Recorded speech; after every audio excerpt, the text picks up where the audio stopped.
you ever worry about creating content in your business because you feel like the online world is already noisy enough, do not worry. Today I'm going to share with you how to create content that doesn't just cut through the noise and connect with the people who really need to hear from you, but also that just makes you think differently about the way that you show up in your business. I'm Katherine and I support quiet, sensitive souls to create introvert-friendly businesses and content and success on their own terms. And I get it, I used to absolutely wonder if the world really needed to hear another take on my subjects, the things that I wanted to talk about. But I promise you, the second that I started thinking differently about what the noisy online world is, it changed everything for me. And I'm going to tell you straight up that your voice is needed. The unique perspective that you have to share with the world, the skills, the experiences, the stories that you have that have shaped who you are and brought you to this point in your business where you're wanting to create content and connect with people. It is important. It needs to be heard. And I promise you that the way that you say it, the different thoughts and experiences that you bring to the table are exactly what your ideal clients need to hear. You could put 50 people in a room, give them one topic to talk about, and I guarantee that each and every single person will have a completely different presentation. And that's why your voice is needed, because it just might be that your exact people are looking for the melting pot of experiences and skills and tools and thoughts and ideas that you have that no one else has managed to express to them the way that you can. I promise the second that you embrace this and start thinking this way about creating content, that it becomes less about, oh, there's so much noise out there, how can I possibly contribute to that, and more about where are my people and how do I be just so genuinely me and share my thoughts, share my journey, share my experiences in a way that is going to not just help them feel seen and heard, that they know they are not the only ones who have been through this, but also share just how uniquely qualified you are to support them in the way that you do. And the best part about thinking about it this way is that it doesn't mean you have to have tens or hundreds of thousands of followers. It means that you are starting to cultivate and create your own community where your exact people, your like-minded souls are coming together to connect and hear from you and are interested in what you have to say, which makes them so much more likely to sign up to your list, to be able to have an incredible experience and transformation with your work and be interested in working with you further. I don't know about you, but that is the way that I want to run my business. The thought of having a ridiculously huge following kind of stresses me out a little bit, and I love that I can have a full-time business without having a massive community. I've got a really tight-knit, wonderful, quiet, gentle community, and that is the way that I want to run my business. Please let me know below if that's how you want to run your business too. It's not the only way, but that's just the way that speaks to my heart and makes me feel like this is absolutely sustainable and something that I can manage for years and years to come. And when we stop thinking about followers and likes and all of the vanity metrics, we can actually start focusing on the thing that as introverted souls, as highly sensitive people, we can actually do really well, which is create content that connects with our people, go deep, get meaningful with our content, and how can you create a community that just feels so energizing and exciting for you? This is my number one tip for people who come to me and say, there are thousands of life coaches out there. There are millions of people who are talking about health and well-being, mindset, whatever it is that your niche is. And the one thing that will cut through, will connect with your people, and will set you apart from everyone else who has the business model that you have or the niche that you have or a similar kind of message is who you are and that full picture of you. What I mean by that is it's not just your skill set, it's not just your service that you provide and maybe your message or your niche that you are speaking to, but it is also the things that you're passionate about on the side, the way that you walk through the world, the things that you care the most about or are interested and excited about. An example is, you'll see in the background here of my videos that I've got Star Wars toys and Harry Potter toys. People who are in my community know that I love my quiet mornings, love drinking coffee and reading, and just would prefer to do that than anything else in the world.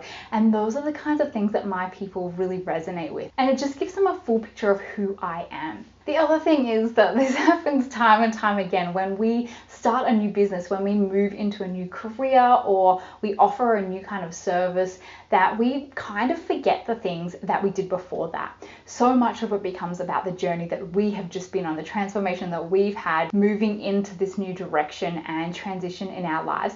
And we can really quickly forget all of the things that came before that. For example, I have a degree in media and communications, and I worked in television for nearly 10 years. And it was only a few months ago that I put two and two together and realized that the reason I love creating content so much is because of the 10 years plus background that I had before I became a coach, before I started my online business. I'm also a qualified energy and soul practitioner, which is very different from the traditional business coach, business consultant that you will come across. And so when you mix those things together, you kind of get this really interesting mix of things that probably don't really make sense separately, but those are the kinds of things that make me sort of different. So this is a little action moment for you. I want you to take a step back and think about all of the parts of you that are going to not necessarily be super personal, private things that you share with your people, but things that are going to give them a better insight and understanding into who you are, what you stand for, and how your work has come to be what it is today. So take some time to have a think about it, and then please come back and let me know what is it that you do that is different from maybe the other people who have a similar business to you or a similar message or niche to you. I'm really excited to hear what it is that is the combination of who you are that just adds some texture and some richness to your work and to your message. And that brings me to my next point, that when you have this deeper understanding that you have this unique voice and something that you want to share with the world, it allows you to create really interesting content that cuts through the noise and just speaks directly to the people that you're here to support. Social media is great for creating bite-sized content and connecting, creating entertainment, and something for people to just scroll through when they're killing time.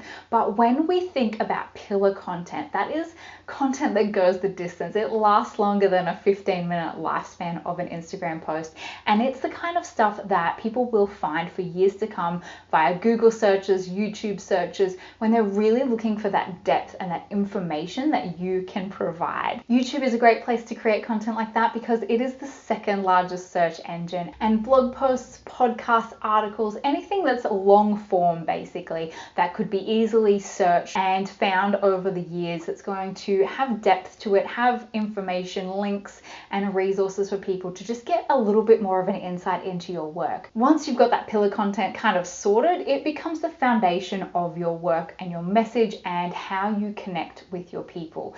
It is then amazing to be able to repurpose that content and be able to go and share it across different platforms, find people where they're at, given the context of the platform, and then inviting them, if they want to go deeper, to come back and check out the full piece of content.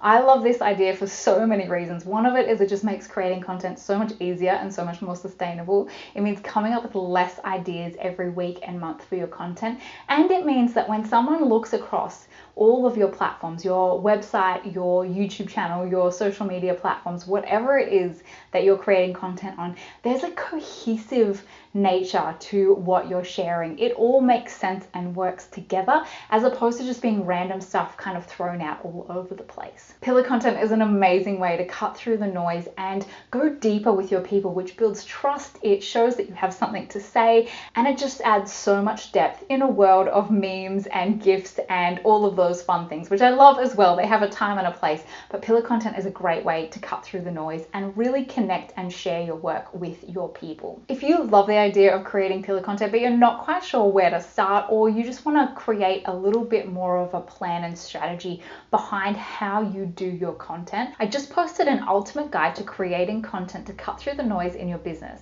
Your pillar content does not have to be this long, I want to say up front. This is one that I would absolutely not be writing every single week. It is really, really long form content. It is deep, and it is foundational pillar content that my other work, my other posts are going to all lead back to and be linked within. So please don't freak out by the length of it and think that that's what you have to create every single week or even every single month in your business. But I just wanted to give you something really, really step by step to just help, because I know that this idea of pillar content can sometimes be overwhelming.